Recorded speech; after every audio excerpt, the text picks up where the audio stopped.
Do you find that there are certain types of people that are more drawn to open relationships than others? I mean, I think it's the people who don't want to live in a box.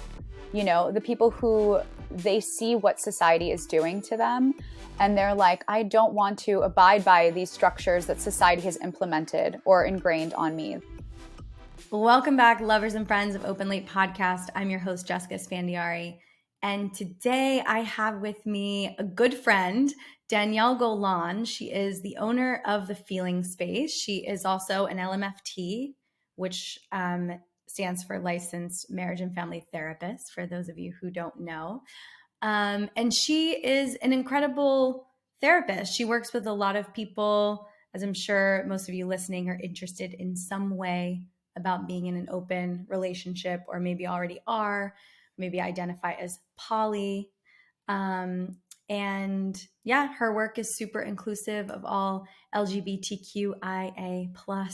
Yay, I said it correctly the first time. And we're going to dive in today and talk about how to structure your open relationship from a therapist's perspective. So maybe we can cut out some of the pitfalls and mistakes that we all make and take it from a pro and somebody who is using, research and psychology to support us in creating these relationships, since these aren't relationships that we're seeing reflected back a ton in media or entertainment. And some of us feel like we're climbing Everest blind sometimes. So welcome to the show, Danielle. Thank you. Super excited to have you. I'm so happy to be here. A little nervous, but super excited. Well, no pressure at all. Only hundreds of thousands of people listen to my shows. I'm just kidding. It's more like we'll take the hundreds of out. No, but super low pressure. Everyone who listens is incredible. So you're in New York. I am, yeah. So I just recently moved over to New York, but my whole practice is based out of California. So I've been in California for the last 9 years or so. And the majority of my clients are in Los Angeles, in that sort of bubble. So I do see, and also San Francisco too. So I see a lot of, poly E&M, like couples or just people, individuals who are coming in and want to see a therapist who's affirmative, who understands them, who understands their relationships and is not going to judge them. So, yeah. Now, can I ask you, is this something that you studied and maybe practiced and worked with when you were like in your training and education, or is it something that developed once you opened your practice? Because I imagine obviously you're in Los Angeles and you're in San Francisco, you're in these places that are much more open. And so that's where you're practicing, but is this by way of that's where your location is, or were you interested in it from before? I think it's a mixture of the two. So in my training, I think there were multiple people that I worked with that had clients who were poly or open and things like that. And it sparked an interest in me. I think the structure of relationships are so cool. And, to bring in another partner and another lover and to make it work is super difficult, but so incredible and so fulfilling as well, too. So it just really interested me. I think it was a mixture of the two. I think, Los Angeles is definitely a bubble. I heard in one of your podcasts, you called it like the bubble or someone else called it a bubble. And it definitely is a bubble where we're so open, we're so free. We allow ourselves to be who we want to be, and we can reinvent ourselves over and over and over again. So yeah, I think it's a mixture of the two, but definitely in my training, there was a lot of overlap. And then I also was working at an LGBTQIA plus practice. And also a lot of the like my colleagues and stuff like that were sex therapists. They also, were ethically non-monogamous. So it was a topic of conversation over and over and over again. And yeah, I just really enjoyed learning about it, reading about it, having clients who are in the community. So yeah. Yeah. Well, that's amazing. It sounds like it's, it found you in some ways through, your training and education, and then you just took up with it and wanted to keep going. And I imagine, this isn't the central focus of your work, but these types of people are also drawn to your work. Totally, 100%. Or is it the central focus? Do you find that that's the majority of people you're working with and the topics that or the things that they want to come in and work on? It's a handful, definitely the couples that I work with, the majority of the couples are open or trying to restructure their marriages or their relationships. So the majority of the couple work I do, but for the individuals, it's a variety. I work a lot with people who are in the film industry. I also work a lot with, creatives, people who have anxiety, people who have suffered from trauma, things like that. So it varies on the individual basis, but couples wise, it's definitely like a niche. Interesting. I I'm happy to hear it. It excites me in a way because I just love knowing when people are in therapy. God bless. And Yeah. yeah, seriously. And not that it's not lost on me that therapy is a privilege, certainly in many places, and not everyone has access to it. So I always love just speaking to that. But if you do have the ability to, and also for my younger girl listeners, like the me's 10 years ago, like put down the bag. You don't need another Chanel bag. You need therapy. Like I really wish that was my mentality when I was spending money in my 20s. So anyway, I love hearing when people are seeking out professional help and support to restructure their relationships, because as I joked earlier, it does feel like we are, going at it blind sometimes, not having any strong, healthy models for open relationships in media and culture, really in any space that I've ever seen, other than what's starting to sprout up now. And there's a lot of great books, and people have been doing this for a long time that are just now starting to get recognition. So that's amazing. But for the people who are sort of taking it up on their own to seek out professional support, is like the best thing that you can do for your relationship, because we get coaching and support in all of these other areas of our lives, right? Whether it's a career coach, a business coach, health, wellness, spirituality, all of that, or professional athletes. But for our relationships, we're like, I'm going to just figure it out. The thing that I spend the most time in for the majority of my life. So yes, bless everybody who's coming to therapy. Let's chat about what you see and what really led you to want to talk about how to structure open relationships. Yeah, what do people come in with? Like they're already trying it and it's not going well. So it's a variety of things. I think so. A lot of times when people come into therapy, they're definitely in crisis. It's not like, especially couples, they come into therapy, they're like, okay, we're about to either get a divorce, we're about to break up, we're on the verge of goodbye. And so they come into therapy to mend things. And a lot of times what I see is people who are ready to break up, and then they're like, okay, we're going to open up our relationship, we're going to open up our marriage and things like that. So I kind of have them reel it back, and I have them structure their actual, like, the foundation of their relationship before they start bringing people in. And once they're like, the foundation is there, once they understand their own wants and their own needs, and if they're not getting it from either partner, then they can go ahead and open up the relationship. And then we structure that as well too, like how they want to open up the relationship, who they want to bring in, how they want to bring them in, is it talked about, is it not talked about, things like that. Right. Okay. Let's go a little bit deeper into the first Sure. part.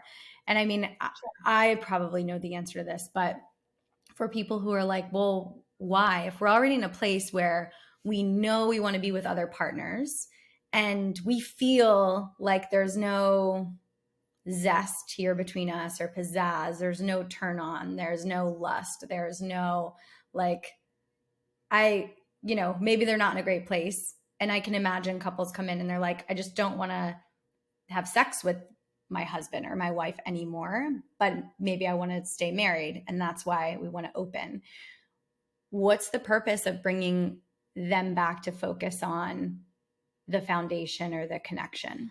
Well, okay. So from personal perspective, I think it's so important to have that foundation. A lot of couples therapists, especially working with like poly and E&M people, they'll be like, okay, if you feel like, the primary relationship isn't there, then just break up.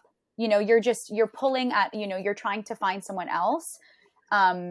because you don't want to hyper focus on your own relationship. So a lot of them will actually recommend go ahead and break up. And on the other end, some therapists will be like, actually, no, like bring in other people, because then it's going to shift the dynamic in your primary relationship as well too. You're going to learn so much about yourself in the other relationship. It's going to give you a new set of eyes when you come in again. So I think it all depends on how you want to go about it and how you perceive it and what you feel most comfortable with. But for me, mostly I'll try to work on the primary, just to see what's there and what's missing and why they want to open up the relationship in the first place as well too.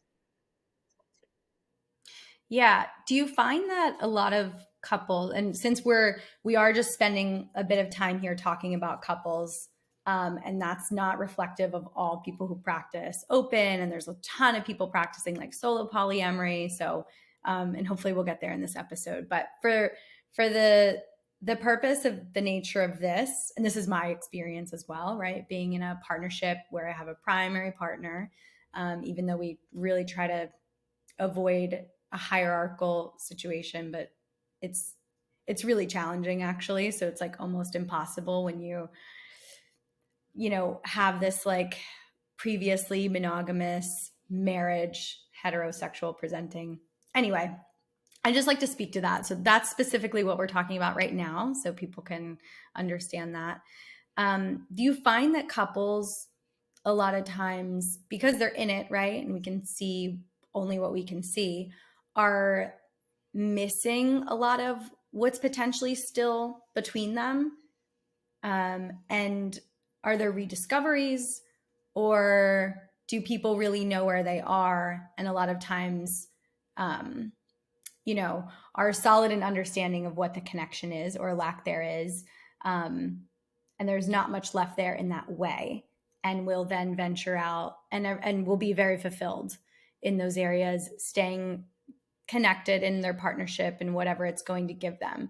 I guess if my question's not super clear, it's like, are couples often missing things, and then there's a lot of rediscoveries in between them in their relationship by opening up or bringing in outside partners, or even the discussion of it and working on it in therapy? Yeah, so I think, like I mentioned before, usually couples come in when they're in crisis. It'll be amazing. Maybe I'll have a handful of couples who come in and they're really good. Like their primary is like super strong. And then they're like, we just want to open this up. We want to explore. We want to see what's here. Or maybe one partner comes out, or one partner is exploring their gender identity or their sexual identity. And so they want to open it up to see what's there. And so they want to create that structure. So for the most part, people come in when they're in crisis. So it's very much like, I don't want to talk to this person. Like, I don't know what's going on between us, blah, blah, blah. I just want to open up the relationship. I can't look at this person anymore. I'm not getting my needs met. We haven't slept together in 7 years, things like that. So that's the majority of what I do see. So that's why I kind of reel it back in to see what happened. Like, where did things go awry? What are things that are not being communicated between one another, and how can we communicate it? And, if you're wanting to open up the relationship, like, what are you needing? What are you not getting from your primary partner that you want to get from someone else, that you want to explore with someone else as well, too? Yeah. And that's kind of like the space that I'm asking about, I guess. It's like, so I'm glad you went there and clarified, like, what happens when couples reel it in and slow it down, and focus on the communication? I know my experience in therapy, right? Posh and I will go to therapy, and not that we've had some really hard times. I recently talked about this just on Instagram, just to like shine a light, because I think everyone's like, oh, your relationship looks so great. And we can look all around social media and see all the perfection and everyone's, version of what they put on social media. So I went and I shared, like, we have had some hard times. Like, we have had some like relationship questioning times, and we've been together for 10 years. I feel like if you haven't had that in a decades long relationship, are you even married? Like, are you even doing it right? If you're not sometimes like, wow, have we grown to a place where we're so different and we love different things so much? Does it make sense, right? And like one therapy session will usually bring us back and reveal how much connection and zest there still is there. And just to clarify, most of our relationship issues have nothing to do with us being open. And it's hardly ever an outside partner that's even like talked about. It's usually our own communication and my workaholism that like really is our thing. But I guess in that like space of people bringing it back to focus on their own relationship, do you find that most of them reignite their own passion, or are people self-aware enough and know each other enough to be like, it's really not there? And it doesn't even have to be sexual passion. Like passion, I still have that, but I do know a ton of successful, you know, like, you know, non-monogamous relationships that are like, we've grown out of that phase in our lives and we're so happy, but we're still in love. We're co-parents or whatever. We're business owners together and we're just like housemates and this is our thing. So I imagine that most people will reignite their own passion, but I'm curious from your perspective as a therapist, what do you see most? Yeah, I think it really is a mixed bag, you know, if I'm completely honest with you. But I'm trying to remember which Esther Perel book it was, but I think it was Mating in Captivity. And she always asks her clients, like her couple clients, when they come in, you know, why did you fall in love? What was what was the initial like pull or draw to one another? The reason as to why you fell in love. And she says it's the most telling thing because, well, first of all, like people say, oh yeah, you know, he had a great ass, or like they'll be like, oh my god, he had a great dick, or like, or it'll be like, I loved him because he was an artist, or I loved him because he was so passionate, or I love them because XYZ. So whatever it was, like that gives you insight into why they initially fell in love with each other. It was a draw. And then the second piece to that is it brings the couples back. You know, so let's say they've been fighting for 6 weeks straight at this point and they don't want to listen to each other. They don't want to look at each other. Like you can even tell, like in the room, like when you see couples, you can tell where they're at in their relationship based on how they're sitting with one another. So if, you know, the couples are just kind of like turned like this, or if they're facing one another and actually engaging and looking at each other's eyes, or like leaning in. Like I had a couple a while back, and that the man used to, it was a heterosexual couple, and the man used to, you know, sit in the front and then the woman sat in the back, and he used to dominate the sessions all the time. So one time I asked them, I was like, can you switch this up? Can we have her in the front and you in the back? And that completely shifted the dynamic between the two of them.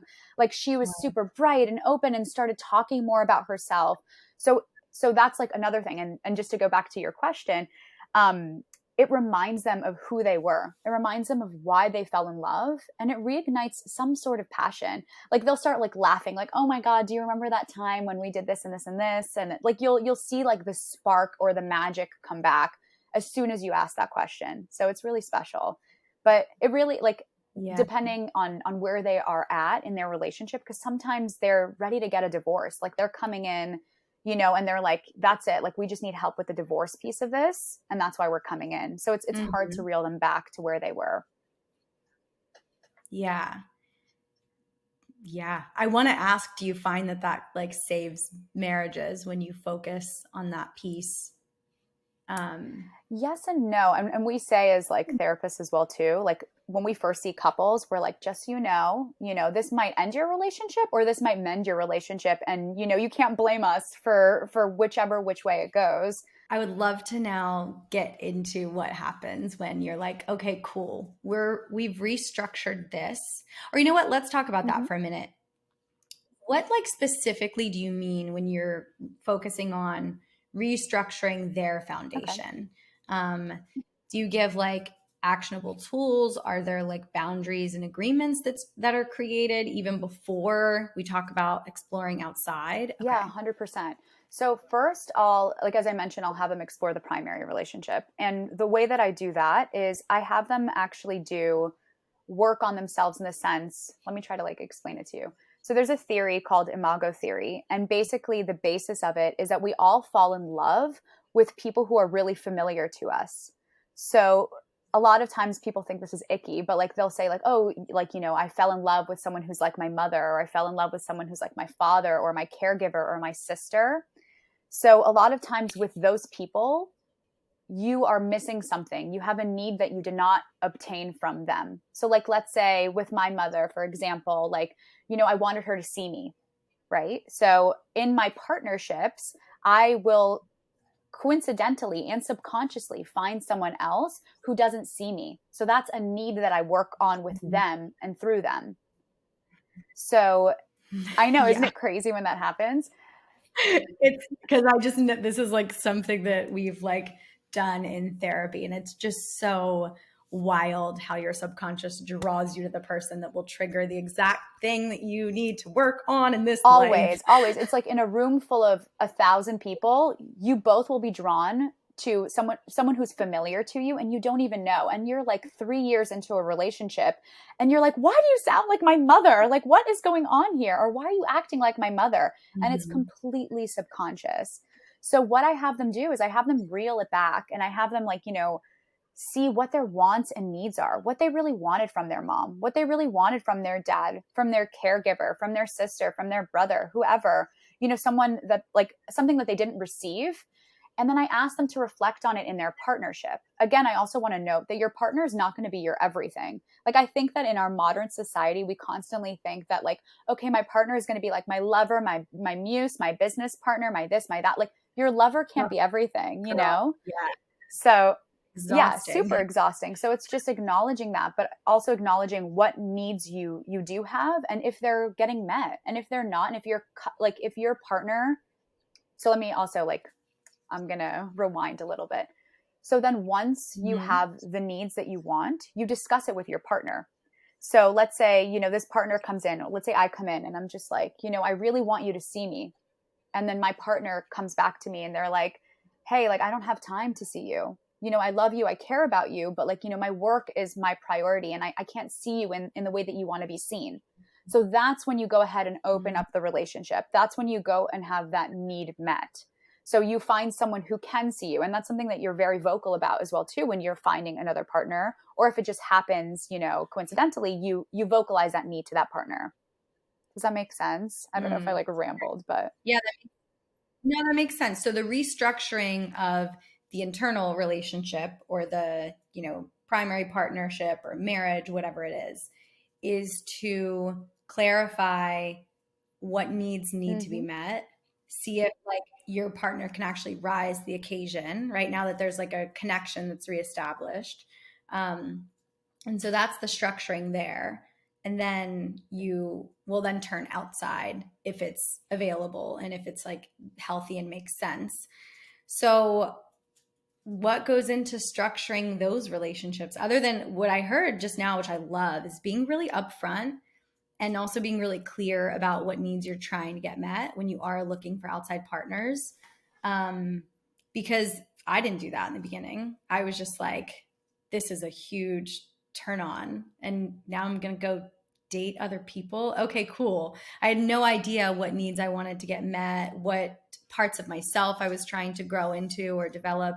In hindsight, it all looks so perfect. I'm like, yeah, I was gaining sexual confidence and this and that.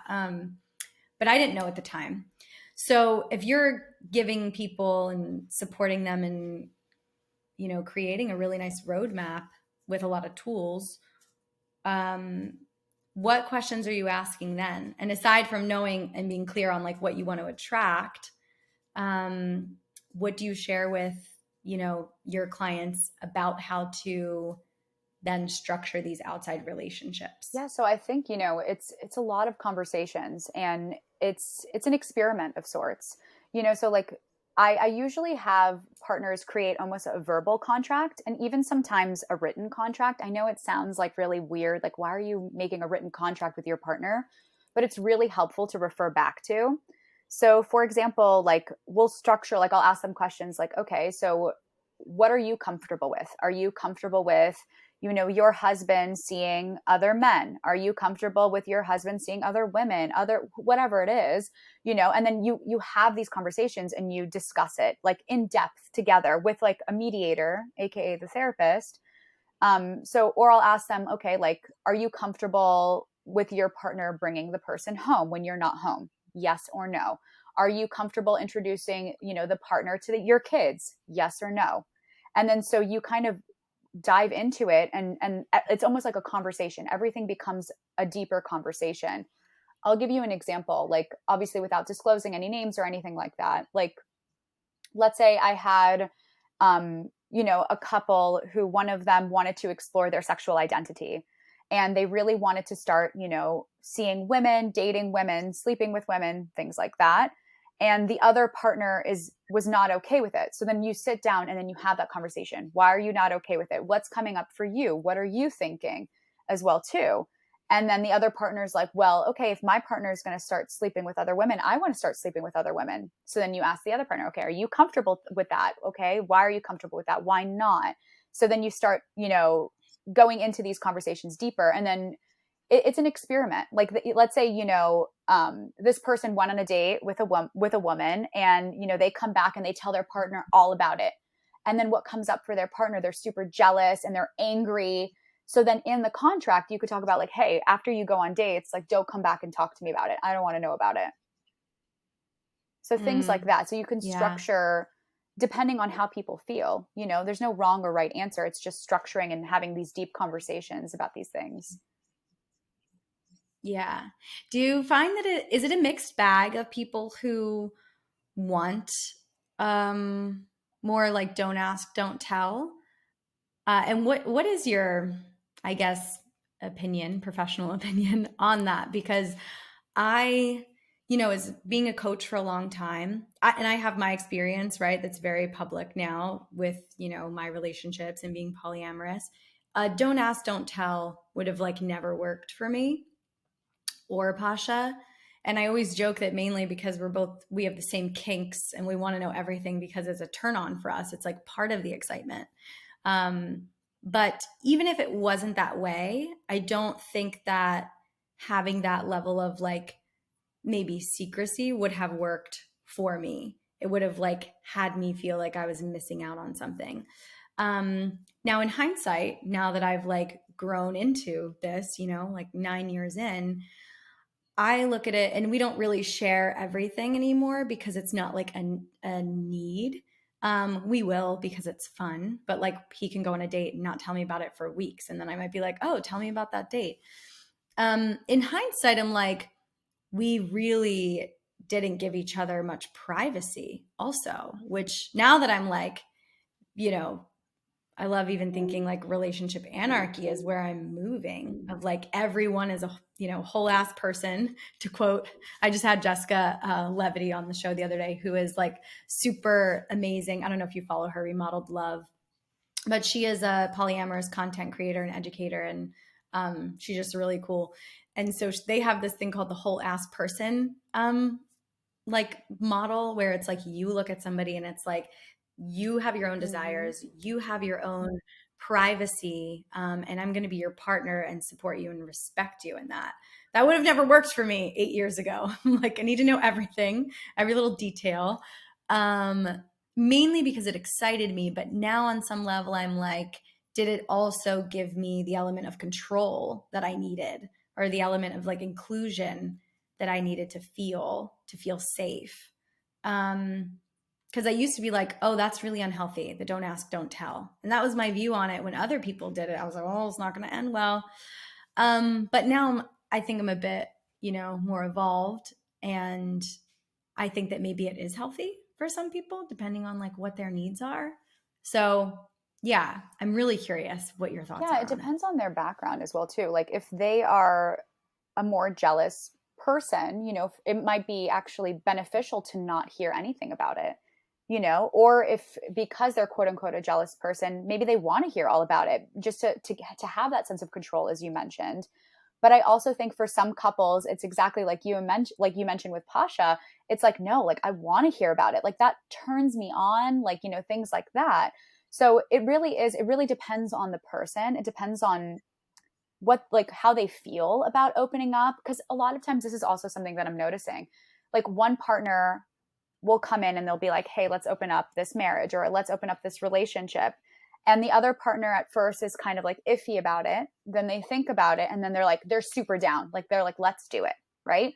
And then they start going into the process of it and they haven't fully discussed it or fully fledged it out. And then another part, like, another partner comes in, let's say, and then the other partner just notices this like overwhelming jealousy. They're like, where is this coming from? Like, I didn't know I was a jealous person. So then that's when they restructure things based on, what's being brought in as well too. So the dynamic tends to shift constantly. And I'm sure you know that too. Yeah. Yeah, I do. I see it a ton. And even just now having this podcast, like, the amount of people that will write in and share and that I end up, coaching in some ways. I will say the trend and the themes that I see are a lot of times men want to open monogamous relationships, long-term committed relationships. And women, now this is like a generalization. This is like maybe what I see trending. It's not everybody.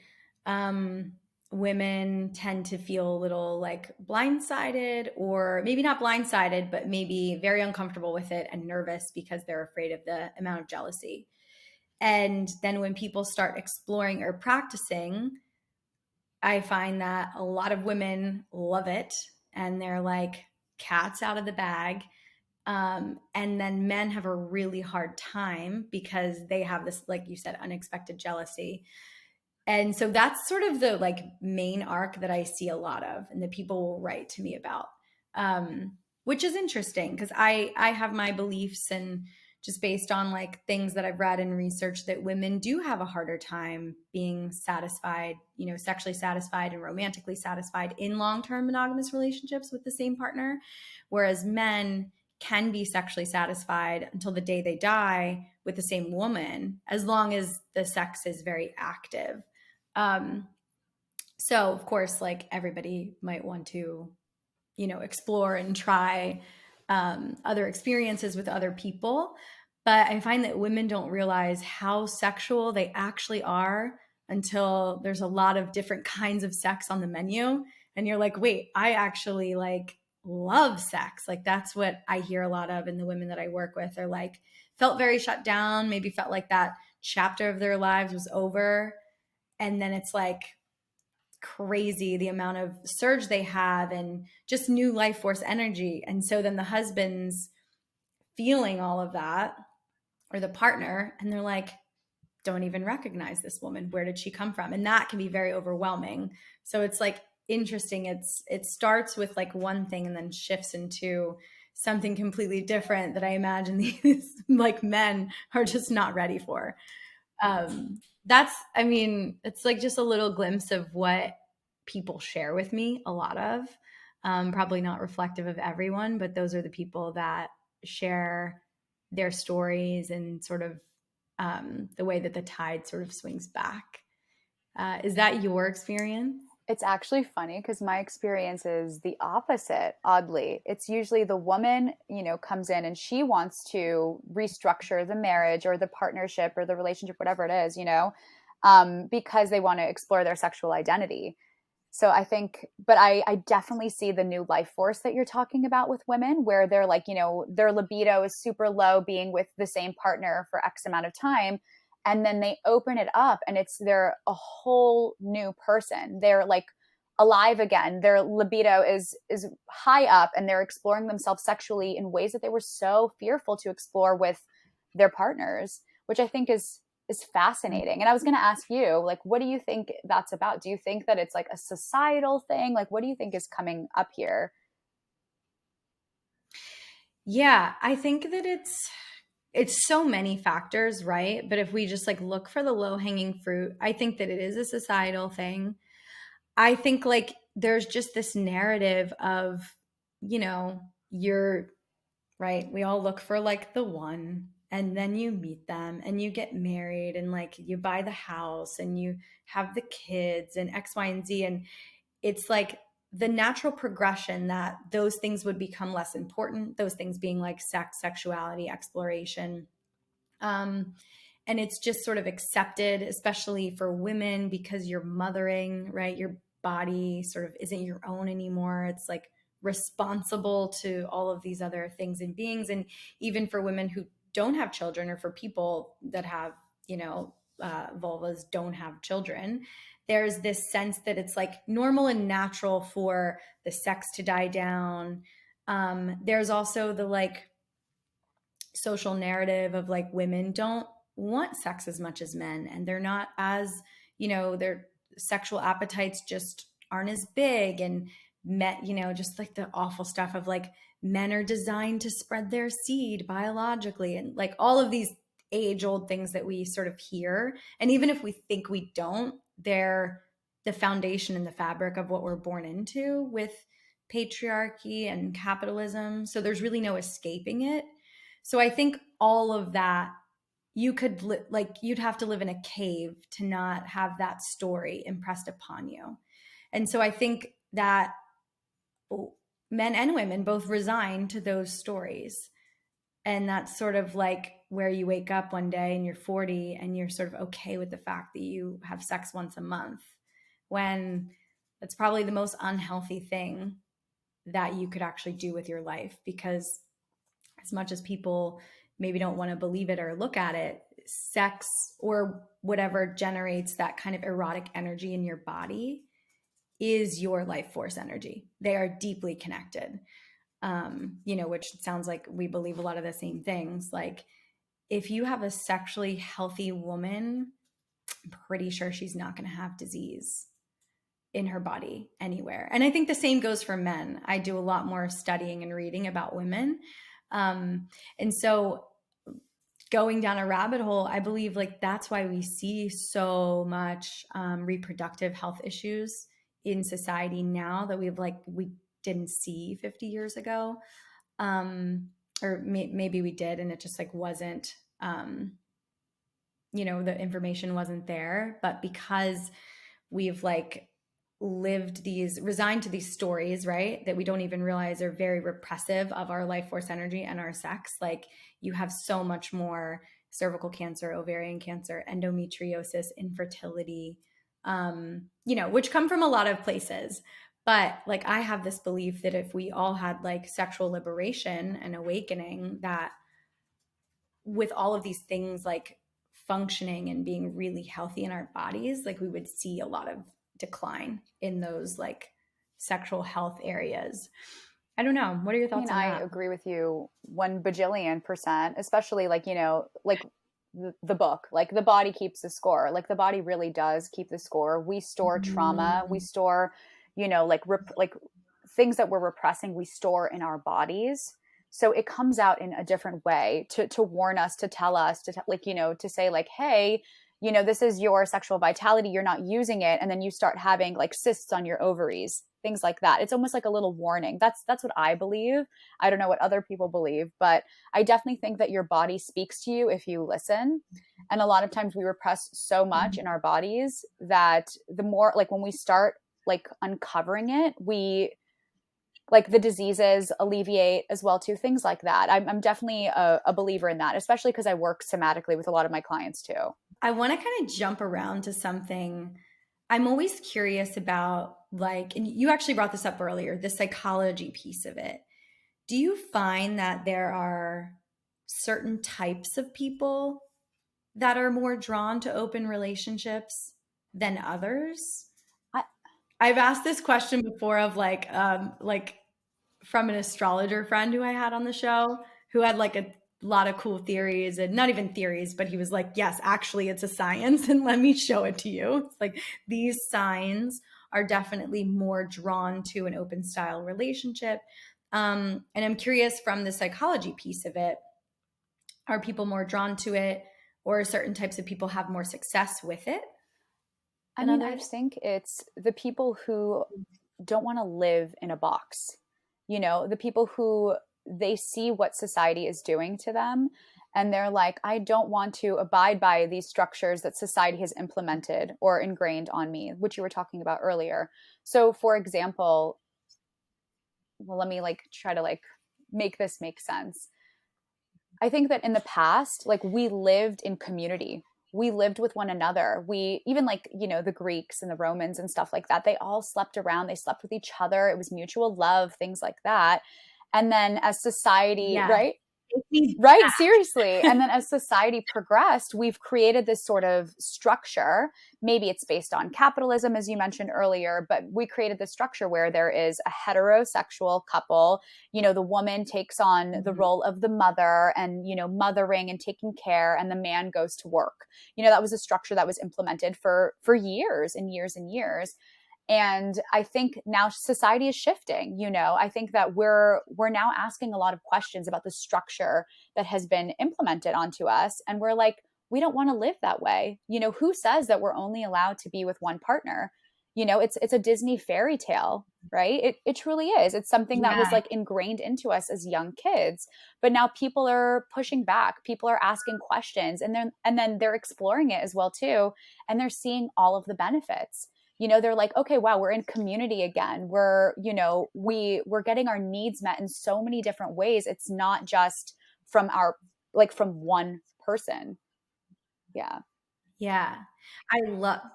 We could talk about this all day long. And I feel like I've touched on this topic on a lot of different episodes, which is cool because, people are bringing it up in this space all the time, which means it's working and people are drawn to it. But I love it so much. I want to go live on a compound. Like when we have kids, we talk about this all the time. We have a group of friends, they're not even friends. It's like our family, and you're not even open. These aren't like people that we have sex with.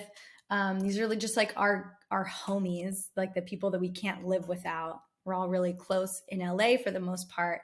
We want to raise our children that way. Like I was sort of raised that way, even though I was raised in a very urban, kind of like setting in South Philadelphia, but where we all lived in our own home. But my dad's brother and his wife lived next door, or my dad's sister and her husband lived next door. And then my dad's brother and his wife lived next door, directly next, like our homes touched, sharing a wall.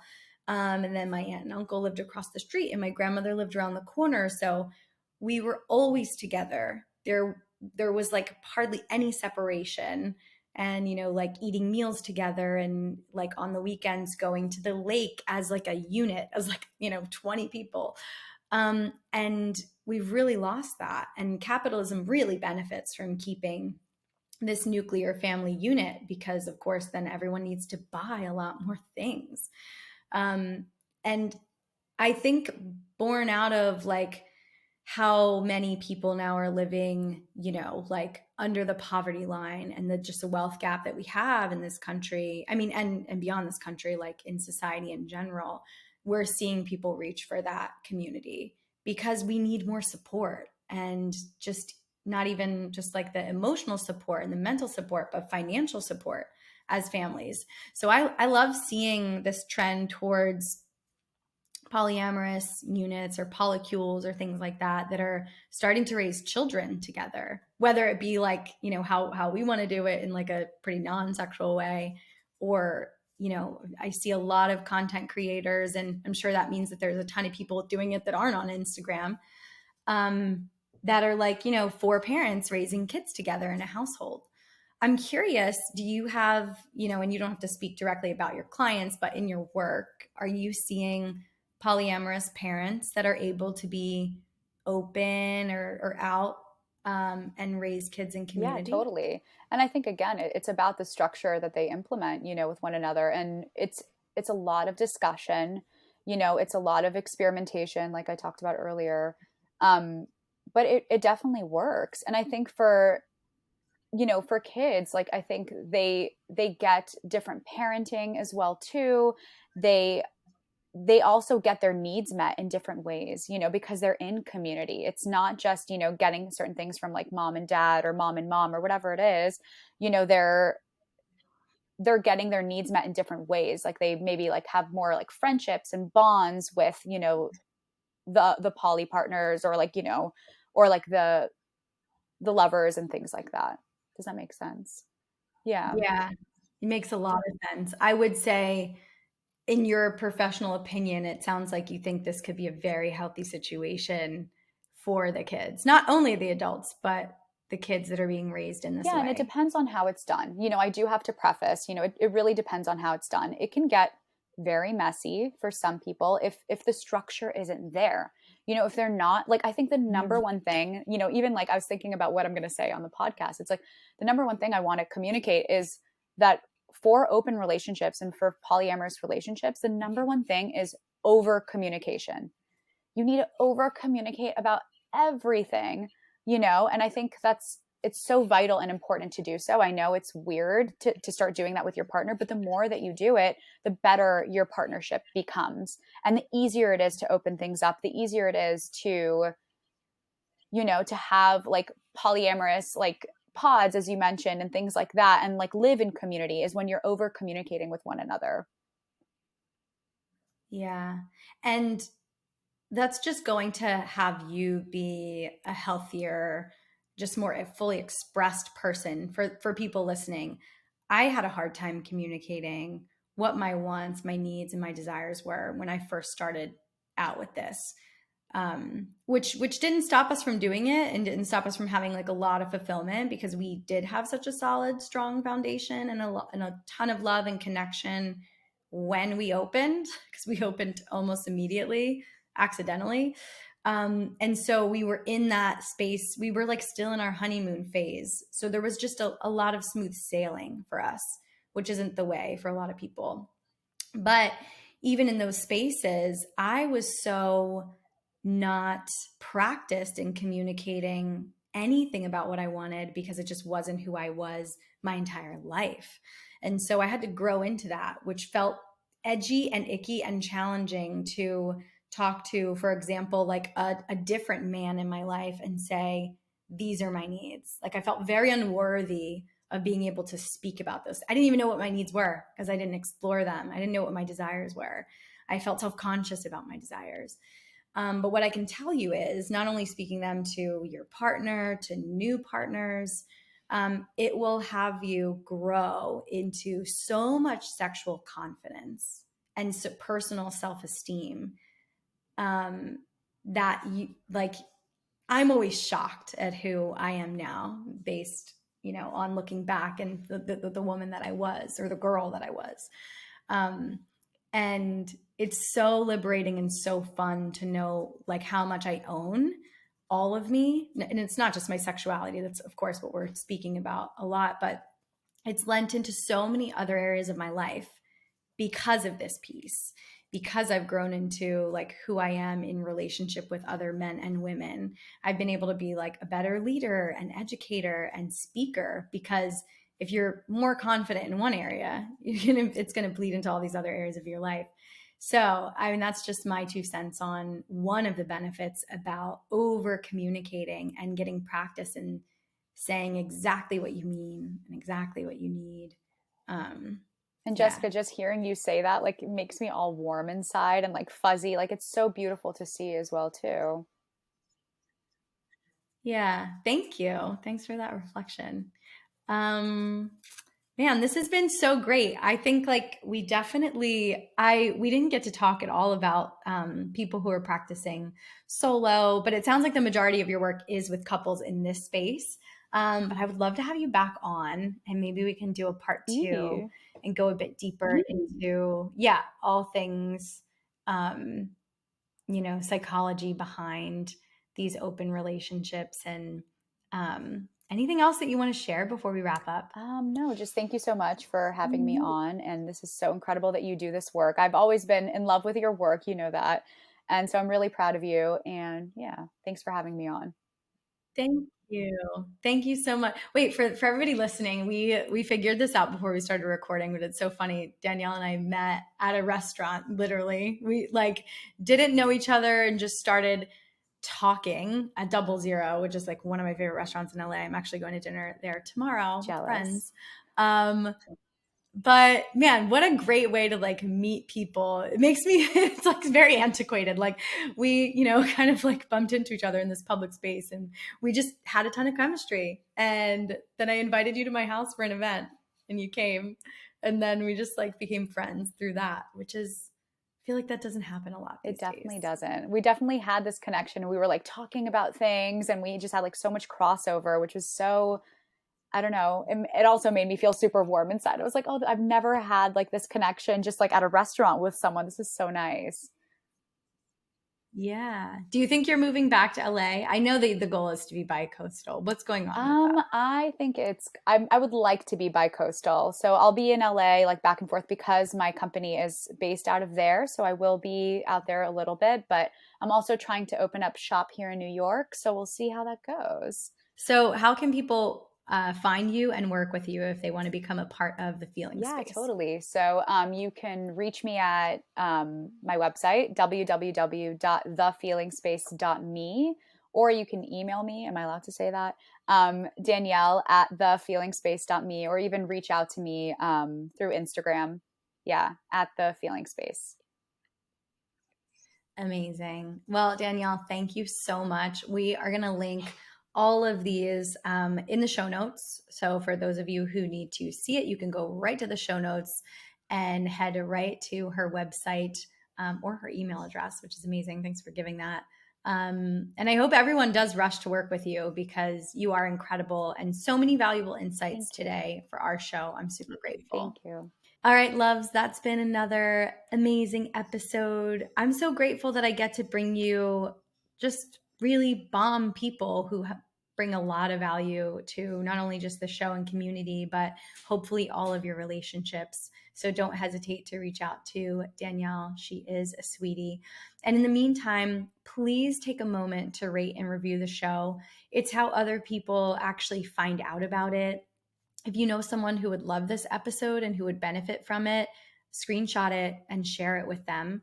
And I always love to remind you, we have a quiz. So if you are thinking about opening up your relationship, or if you've already started and you're really curious which realm, which area you would fall into and that would best suit you and your partnership or your solo journey as you're dating in the world, don't hesitate. Go get this quiz. It's free and it takes less than 5 minutes to fill out. And then if you're feeling it, you can always screenshot your results and send them to me because I always love knowing what you end up as. Are you polyamorous? Do you just want to do open relationship? Is monogamish the realm that you want to be in?